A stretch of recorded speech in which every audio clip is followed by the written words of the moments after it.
Good afternoon students. आज आपण या ठिकाणी BA प्रथम वर्ष गृहविज्ञान विषयाचा पेपर नंबर पहिला, ज्याचं टायटल आहे कौटुंबिक साधन संपत्तीच्या व्यवस्थापनाची ओळख, यामधलं आपलं जे युनिट सुरू आहे अर्थव्यवस्थापनाचं, या अर्थव्यवस्थापनाच्या युनिटमध्ये आपण सुरुवातीला कुटुंबाचं उत्पन्न म्हणजे काय, त्याच्यानंतर उत्पन्नाचे प्रकार आपण बघितले आणि त्यानंतर आपण कौटुंबिक अंदाजपत्रकाकडे वळलो होतो. तर कौटुंबिक अंदाजपत्रकाची व्याख्या, अंदाजपत्रक म्हणजे नेमकं काय, आणि त्याच्यानंतर आपण बघितलं होतं की अंदाजपत्रकाच्या पायऱ्या कोणत्या कोणत्या आहेत, म्हणजे कुठल्या कुठल्या स्टेप्सद्वारा आपण अंदाजपत्रक जे आहे ते तयार करू शकतो किंवा अंदाजपत्रक तयार करताना आपल्याला काय काय गोष्टी लक्षात घ्याव्या लागतात. या संदर्भातली एकंदर माहिती मागच्या काही तासिकेपासून आपण घेत आहोत. तर आजच्या या तासिकेमध्ये आपण अंदाजपत्रकाच्या पायऱ्या बघितल्यानंतर आता ॲक्च्युअल अंदाजपत्रक तयार करण्यासाठी आपल्याला त्यातील खर्चाचे विभाग, म्हणजे की आपल्या अंदाजपत्रकामध्ये एकूण असणारे खर्चाचे विभाग कोणते कोणते आहेत या संदर्भातली माहिती घेणं गरजेचं पडतं. अंदाजपत्रक तयार करताना आपल्याला खर्चाचे विभाग करून घ्यावे लागतात. जर आपण ते खर्चाचे विभाग म्हणजे विशिष्ट विभागावरतील खर्च जो आहे तो आपण ठरवून जर घेतला नाही तर त्याचा परिणाम आपल्या अंदाजपत्रकावरती होत असतो. आणि म्हणून जर हा खर्च जो आहे, वेगवेगळ्या विभागावरचा होणारा जो खर्च आहे, याविषयीचा एक निश्चित असा ताळेबंद जर आपण तयार केला तर ते आपल्यासाठी सोयीचं होत असते किंवा सोयीचं जात असतं. आणि कौटुंबिक खर्चामध्ये आपल्याला साधारणपणे काय खर्च करावे लागतील किंवा कुठल्या स्वरूपाचा खर्चाचा विभाग जो आहे तो आपल्याला प्रायोरिटीने त्या ठिकाणी बघावा लागेल किंवा कुठला विभाग आपण त्या ठिकाणी टाळला तरीही चालू शकतं. अशा अनुषंगाने आपल्याला ह्या कौटुंबिक अंदाजपत्रकातील खर्चांच्या विभागाकडे आपल्याला बघायचं असतं आणि ह्या विभागाला धरून आपल्याला अंदाजपत्रक तयार करायचं असतं. तर हे जे काही विभाग आहे याबद्दलची एकंदर माहिती आत्ताच्या या तासिकेमध्ये आपण घेणार आहोत. तर एकंदर आपल्याला आपल्या कौटुंबिक खर्चाचे विभाग जे आहेत हे पुढील 5 पद्धतीने करता येतात. तर 1 नंबर आहे अत्यावश्यक खर्च, दुसरा आहे आवश्यक खर्च, तिसरा आहे आवश्यक भासणारा खर्च, आणि चौथा आहे प्रासंगिक खर्च, आणि 5वा आहे टाळता येणारा खर्च. म्हणजे हे आपल्या कौटुंबिक खर्चाचे 5 विभाग आहेत. ज्या 5 विभागाला धरून आपल्याला आपला अंदाजपत्रक जे आहे ते आपल्याला या ठिकाणी तयार करायचं असतं. मग जेव्हा आपण अंदाजपत्रक तयार करतो तेव्हा आपल्याला या 5 विभागाच्या मध्ये व्यवस्थितरित्या, म्हणजे 5 विभागाचा व्यवस्थितरित्या अभ्यास करून आपल्याला या संदर्भातला आखणी जी आहे आपल्या कौटुंबिक खर्चाचा साचा जो आहे तो आपल्याला ठरवण्यासाठी या विभागाची गरज, म्हणजे या विभागाचा जो मदत होत असते. तर साधारणपणे आपण आता एक एक विभाग बघूयात की अत्यावश्यक वाचणार किंवा अत्यावश्यक असा जो कोणता खर्च असतो की जो अत्यावश्यक आहे किंवा त्या खर्चाशिवाय आपण आपलं दैनंदिन आयुष्य किंवा दैनंदिन जीवन जे आहे ते आपण आपलं व्यवस्थितरित्या व्यतीत करू शकत नाही. तर त्याच्यामधला पहिला खर्च आहे अत्यावश्यक खर्च. तर आता या अत्यावश्यक खर्चामध्ये काय काय येतं, तर यामध्ये साधारणपणे असे खर्च येतात की जे नेहमीच करावे लागत असतात, याला दुसरा पर्याय उरत नाही. म्हणजे हे जे खर्च आहे हे करावेच लागतात, याला पर्यायी व्यवस्था करता येत नसते. आणि म्हणून कुठल्याही परिस्थितीमध्ये हे करावे लागणारे जे खर्च आहे, म्हणूनच याला आपण अत्यावश्यक खर्च असं म्हणतो किंवा अंदाजपत्रकामध्ये हे तितके इम्पॉर्टन्स, म्हणजे मोस्ट इम्पॉर्टंट असे हे घटक आहेत. आणि ह्या विभागामध्ये, म्हणजे ह्या अत्यावश्यक खर्चाच्या विभागामध्ये साधारणपणे धान्य, किराणा, घराचे भाडे आणि एखाद्या गोष्टींवरचा आपल्याला देण्याचा टॅक्स असतो किंवा कर असतो. ह्या ज्या काही 4 गोष्टी आहेत ह्या आपल्या अत्यावश्यक खर्चांमध्ये मोडतात. म्हणजे कुटुंबाच्या अत्यावश्यक खर्चामध्ये ह्या 4 गोष्टी मोडतात आणि म्हणून ह्या 4 बाबी ज्या आहेत त्या अंदाजपत्रकामध्ये अत्यावश्यक खर्चाच्या हेळखाली घेतल्या जातात. आता जसं की धान्य आहे, याच्यामध्ये असते मग गहू, ज्वारी, बाजरी, तांदूळ, डाळी आणि या गोष्टींचा समावेश याच्यामध्ये होत असतो. साधारणपणे हा खर्च जो आहे हा जेव्हा आपण ठरवत असतो तेव्हा याच्यासाठी आपल्याला साधारणपणे कुटुंबातील सदस्य संख्येनुसार दिवसाला, महिन्याला, 3 महिन्याला, 6 महिन्याला किंवा वर्षाला असं एकंदर लागणारं जितकं काही धान्य असतं हे धान्य आपल्याला असं ठरवावं लागतं. म्हणजे दिवसाकाठी आपल्याला किती लागतं आणि मग त्याच्यानंतर आपल्याला वर्षाला किती लागणार आहे कुटुंबाच्या संख्येनुसार. आणि सोबतच त्याच्यामध्ये प्रासंगिक देखील की कुठले सण समारंभ जर असतील, येणारे जाणारे पाहुणे मंडळी असतील किंवा कुठला कार्यक्रम आहे तर या सगळ्या गोष्टींचा अंदाज घेऊन आपल्याला किती धान्य लागेल हे आपल्याला त्या ठिकाणी ठरवावं लागत असतं. आणि धान्य हे संपूर्ण वर्षासाठी कोणी कोणी लोक खरेदी करतात. तर कुणाच्या इन्कमनुसार त्यांना जर ते शक्य होत नसेल तर त्यांचं ते धान्य मासिक स्वरूपाने खर्च करत असतात किंवा त्याप्रमाणे त्या महिन्याच्या हिशोबाने ते त्यांच्या धान्यावरचा जो खर्च आहे तो ठरवत असतात किंवा त्या पद्धतीने ते करत असतात. तर काहींना हा जो खर्च आहे हा महिन्याला देखील करणं शक्य होत नाही. म्हणजे जसं की जे लोक डेली वेजेसवर वगैरे काम करतात अशा लोकांसाठी मग ते 7 दिवस, 8 दिवस, 10 दिवस या अनुषंगाने धान्यावरती खर्च करतात. परंतु हा खर्च जो आहे तो अत्यंत आवश्यक म्हणजे इम्पॉर्टंट खर्चामध्ये मोडतो. मग ज्याच्या त्याच्या इन्कम सोर्सनुसार, आर्थिक कुवतीनुसार लोक त्याच्यावरचा जो पैसा आहे त्या पद्धतीने खर्च करण्याची तयारी जी आहे ती करत असतात. कधी कधी याच्यामध्ये धान्य हे काही विशिष्ट हंगामामध्ये जर खरेदी केलं तर ते धान्य त्या ठिकाणी कमी किमतीमध्ये आपल्याला मिळू शकते किंवा स्वस्त पडतं. हा खर्च कमी करण्याचा प्रयत्न साधारणपणे कुठल्याही व्यक्तीने करू नये किंवा कुठल्याही कौटुंबिक अंदाजपत्रक तयार करणाऱ्या व्यक्तीने हा खर्च कमी करण्याचा प्रयत्न करू नये. कारण की ही एक महत्त्वपूर्ण गरज असते आणि ही महत्त्वपूर्ण गरज जर कुटुंबाची पूर्ण झाली नाही तर त्याच्यामध्ये असमाधान जे आहे ते त्या ठिकाणी वावरू शकतं किंवा समाधान त्या व्यक्तीला, त्या कुटुंबाला त्या ठिकाणी मिळत नाही. म्हणून धान्यावरचा खर्च कमी करण्याचा साधारणपणे प्रयत्न हा कुठल्याही अंदाजपत्रक तयार करणाऱ्या व्यक्तीने करू नये किंवा करायला नाही पाहिजे. त्याच्यानंतर याच्यातला दुसरा भाग आहे किराणा. किराणा हा साधारणपणे आपल्या अत्यावश्यक खर्चांमध्ये मोडतो. कारण या विभागावरील खर्च आपण कमी करू शकत असलो तरी देखील काही ना काही प्रमाणात या ठिकाणी जे काही किराणा आहे, जो काही माल आहे तो आपल्याला घरात असणे आवश्यक आहे. आणि हा खर्च जो आपण ठरवत असतो तेव्हा आपल्याला आपल्या घरामध्ये किराणा हा अत्यंत आवश्यक असतो किंवा वाटतही असतो. त्याचे प्रमाण जे आहे ते आपण नक्की कमी करू नये.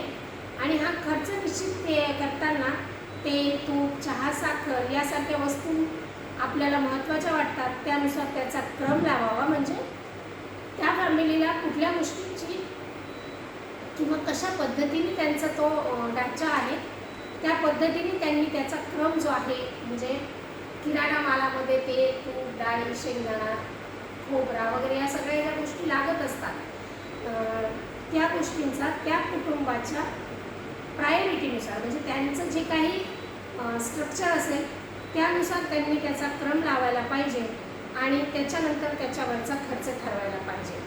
किराणा मालावरील खर्च ठरवत असताना साधारणपणे बाजारभाव लक्षात घेणं हे खूप आवश्यक आहे किंवा अत्यावश्यक आहे.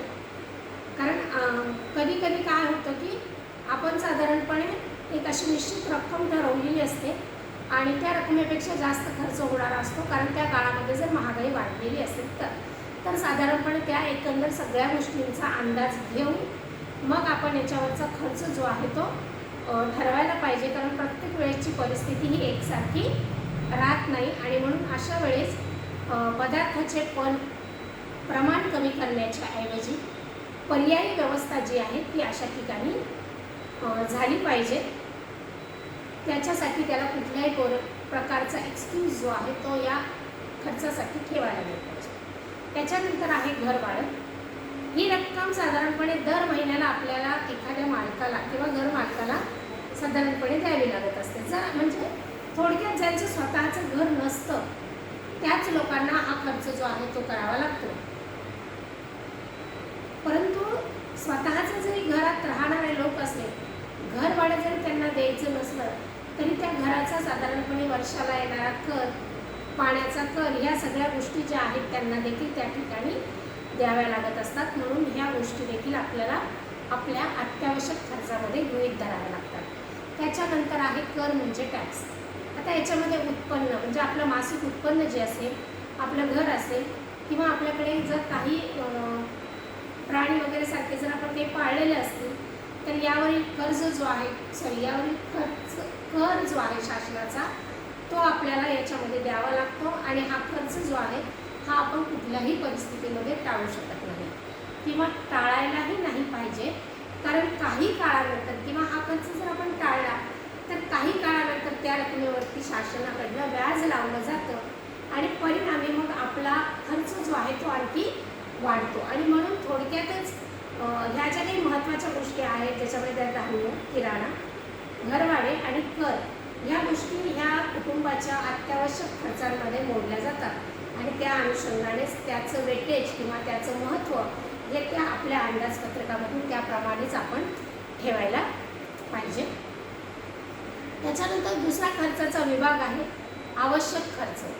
आता आवश्यक खर्चामध्ये काय काय येतं की याच्यामध्ये साधारणपणे अत्यावश्यक खर्चानंतरच्या येणाऱ्या ज्या काही गोष्टी असतील किंवा येणारा जे काही खर्च असतो तो आपण आवश्यक खर्चामध्ये मोडतो. जसं याच्यामध्ये दूध, भाजीपाला, शिक्षण, कापड आणि इंधन यासारख्या गोष्टींचा खर्च जो आहे तो आपण या आवश्यक खर्चामध्ये करत असतो. साधारणपणे दूध जे आहे ते प्रत्येकाच्या घरी आवश्यक असते, पण ज्या घरामध्ये लहान मुले आणि मोठी म्हणजे म्हातारी माणसं असतात त्यांना ह्या दुधाची जास्त आवश्यकता असते.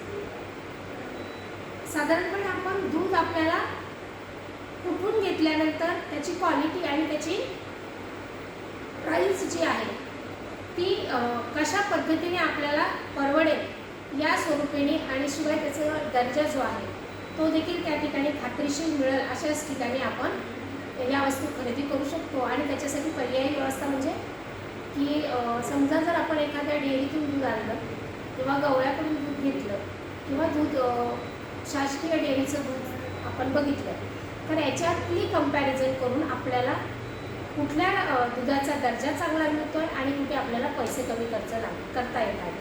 तर या अनुषंगाचा विचार करून मग त्या ठिकाणी आपण खात्री करून आपण त्या ठिकाणी आपला कसा कमी खर्च होईल या हिशोबाने आपण आपल्या दुधाचा पर्याय जो आहे तो त्या ठिकाणी निवडत असतो. त्याच्यानंतर आहे भाजीपाला. आहारात भाजीपाला खूप महत्त्वाचा आहे, कारण की भाजीपाल्यामुळे आपल्याला मिळणारे जे व्हिटॅमिन्स आणि मिनरल्स असतात त्याच्यामुळे आपल्या शरीराचं संसर्गजन्य आजारांपासून संरक्षण होत असतं. आणि म्हणून साधारणपणे प्रत्येकाच्या आहारामध्ये भाजीपाल्याचा समावेश असणं खूप महत्त्वाचं आहे किंवा आवश्यक आहे. त्याच्यावरती व्यक्तीचं आरोग्य अवलंबून असतं. भाजीपाल्यावर किती खर्च करायचा हा त्या कुटुंबाच्या आवडीनिवडीवरचा, त्याच्यासोबतच त्यांचा आर्थिक दर्जा या गोष्टी या ठिकाणी त्या ठिकाणी अवलंबून असतात. कारण की साधारणपणे सीझननुसारचा भाजीपाला जो आहे तो सगळेच लोक खाऊ शकतात, पण आउट ऑफ सीझन असणाऱ्या जी काही भाज्या आहेत ज्या खूप महाग असतात आणि मग त्या गरीब लोकांना घेण्यासाठी न परवडणाऱ्या ठरतात. आणि म्हणून त्याच्यामुळे प्रत्येकच गोष्ट प्रत्येकाला परवडेल असं नाही, परंतु साधारणपणे त्या सीझनमध्ये ज्या ज्या काही भाजीपाला मिळतात त्या पद्धतीने प्रत्येकाने त्याच्यावरचा खर्च जो आहे तो आवश्यकतेनुसार करायला पाहिजे. त्याच्यानंतर आहे वस्त्र. मानवाच्या प्राथमिक गरजांपैकी ही एक गरज आहे आणि त्यावर होणाऱ्या खर्चाचा अंदाजपत्रकात खूप महत्त्वाचं स्थान आपल्याला द्यावं लागतं आहे. कारण की कापडाच्या वाढलेल्या किमतीमुळे नियोजनाशिवाय आपण त्याची खरेदी करणं हे सर्वसामान्य माणसाला आता शक्य राहिलेलं नाही आहे. आणि म्हणून अत्यावश्यक विभागाचे खर्च ठरवताना नंतर उरलेली जी रक्कम असते त्यातून आपण वस्त्रांवरती किती खर्च करू शकतो किंवा त्याचा अंदाज जो आहे तो आपण त्या ठिकाणी ठरवायला पाहिजे किंवा घ्यायला पाहिजे. एखाद्या व्यक्तीच्या वस्त्रावर जास्त खर्च करण्याची आवश्यकता तर भासली तर त्या ठिकाणी इतर व्यक्तींच्या वस्त्रावरील खर्च जो आहे तो त्या ठिकाणी आपण कमी करावा लागेल किंवा कमी करून घेऊ शकतो आणि त्याच्यानुसार आपण हा खर्च जो आहे तो ठरवायला पाहिजे. प्रत्येक व्यक्तीला पैसा जो आहे तो त्याच्या कुवतीप्रमाणे म्हणजे क्रयशक्तीप्रमाणे त्याला तो पैसा मिळत असतो. दरच महिन्याला कपडे आपण खरेदी करावे लागतात असं नाही आहे. त्याच्यामुळे एकमेकांच्या सल्ल्याने आणि सहकार्याने वस्त्रांबाबतचा खर्च जो आहे तो ठरवायला पाहिजे.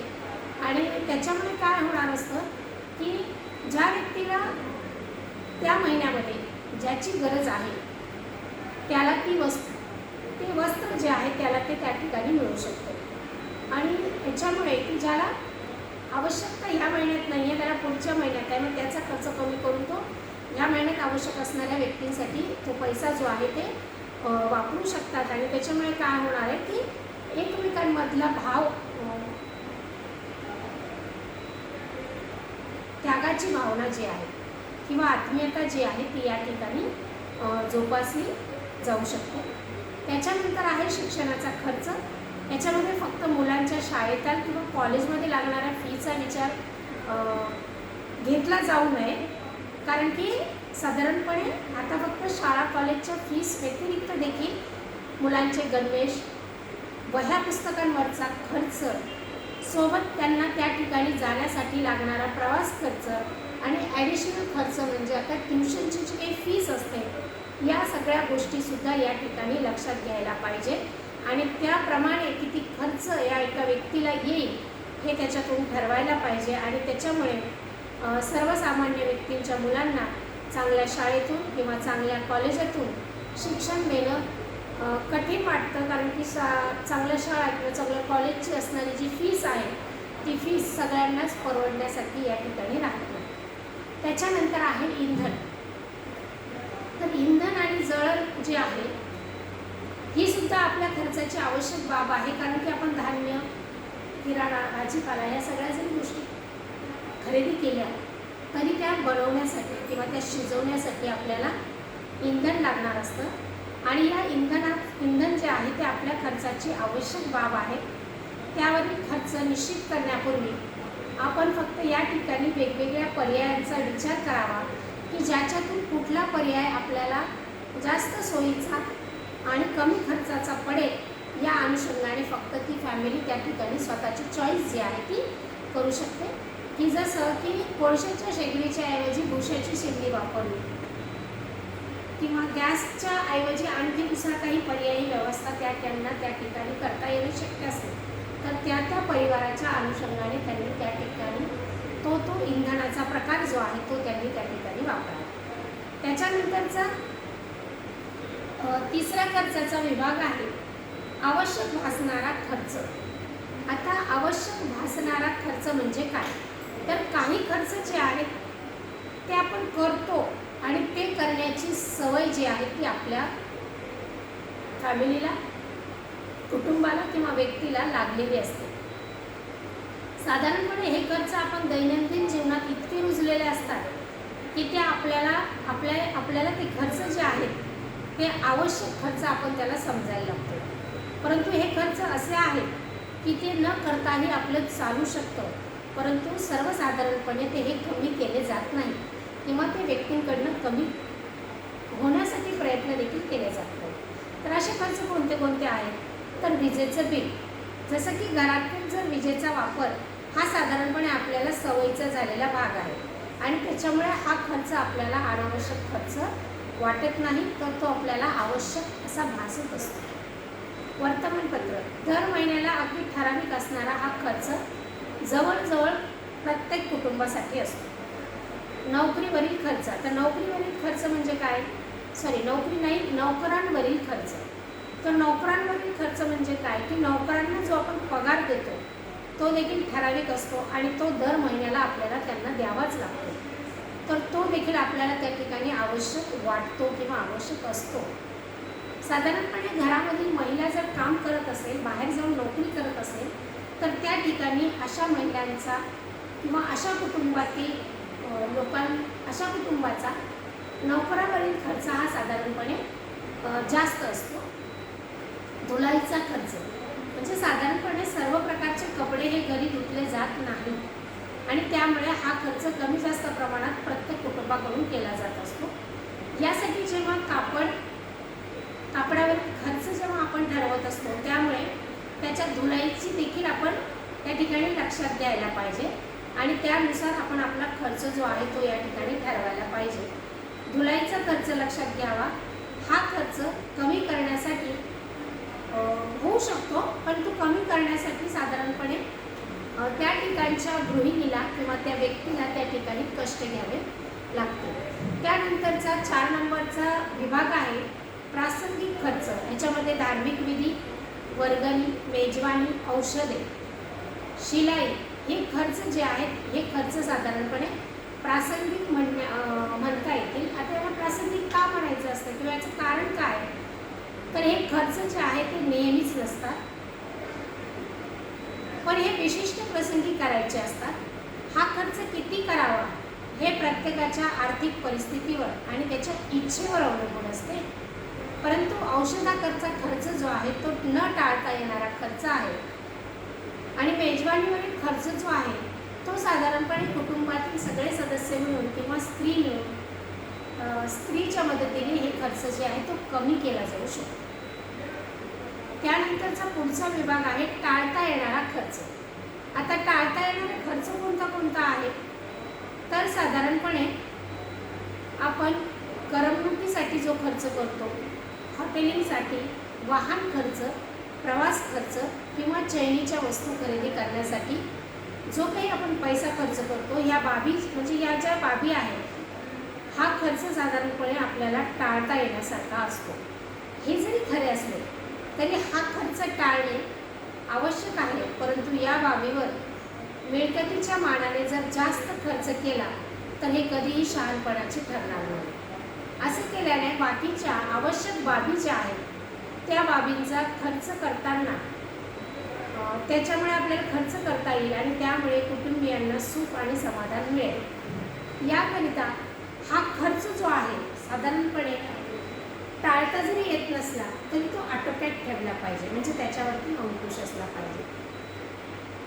कारण की हा जो काही खर्च आहे जो टाळता येणारा खर्च आहे, म्हणजे जो मनोरंजनावरती केला जातो, प्रवासावरती केला जातो, हॉटेलिंग म्हणजे खाण्यापिण्यावरती केला जातो, हा साधारणपणे प्रत्येकाने आपापल्या क्षमतेनुसार हे करत असतात. परंतु कधी याच्यामध्ये जर अतिरेकीपणा झाला किंवा अनावश्यक गोष्टी म्हणजे अनावश्यक आहे ती बाब, पण तर जर ती सवयी झाली किंवा काय जे आहे त्याच्यानुसार ती जर केली गेली तर त्याच्यावरचा जो काही खर्च वाढतो, मग त्याच्यावरचा खर्च वाढल्यामुळे आपल्याला तो खर्च करावा लागतो आणि त्याच्यामुळे आपल्या इतर खर्चांवरती त्या ठिकाणी ताण येऊ शकतो. आणि म्हणून जर आपल्याला सहज शक्य असेल की हा खर्च आपण टाळू शकतो, तर हा खर्च जर आपण टाळला तर याच्यामधून राहिलेला जो काही पैसा असेल तो पैसा आपण आपल्या आवश्यक खर्चामध्ये किंवा अत्यावश्यक खर्चामध्ये कन्वर्ट करू शकतो किंवा त्याचा बदली त्या ठिकाणी आपण त्याला वापरू शकतो. तर अशा पद्धतीने आपण या ठिकाणी आत्ता अंदाजपत्रक तयार करताना आधी आपल्या खर्चाचे विभाग आपण तयार केलेले आहे, कारण की ह्या विभागाच्या वरती होणारा जो काही खर्च आहे तो एकंदर आपल्या मिळकतीचा मेळ घालणारा असतो. म्हणजे सुरुवातीला आपल्याला खर्चाचे विभाग ठरवावे लागतात, त्याच्यावरचा खर्च ठरवावा लागतो आणि मग आपलं येणारं निश्चित उत्पन्न जे आहे त्या निश्चित उत्पन्नाच्या एकंदर टोटल आकड्यामध्ये आपल्याला हा खर्च त्या ठिकाणी बसवायचा असतो आणि म्हणून त्याचा अंदाज घेणे हे खूप महत्त्वाचं आहे. आणि म्हणून आपल्याला अंदाजपत्रकामध्ये आपले खर्चाचे विभाग करणं खूप गरजेचं आहे की ज्याच्यामुळे आपल्याला कुठला खर्च म्हणजे जो की आपण टाळता येणारा खर्च जो आहे तो आपण त्या ठिकाणी टाळू शकतो.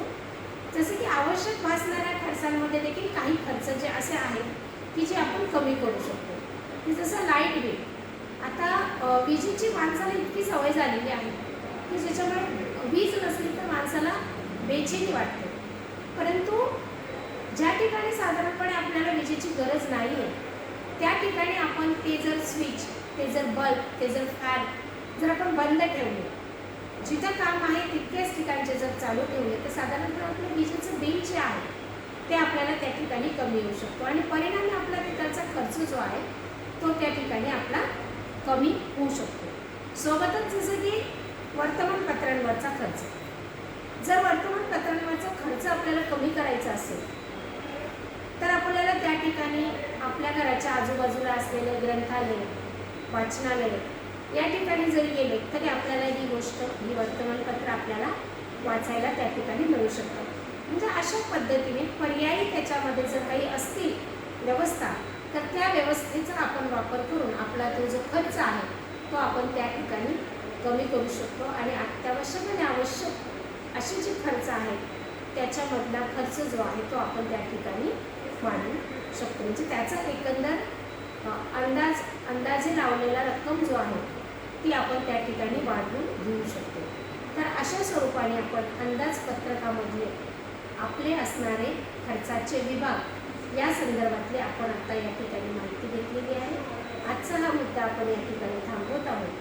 पुन्हा आपण भेटूया पुढच्या तासिकेमध्ये. तोपर्यंत थँक्यू.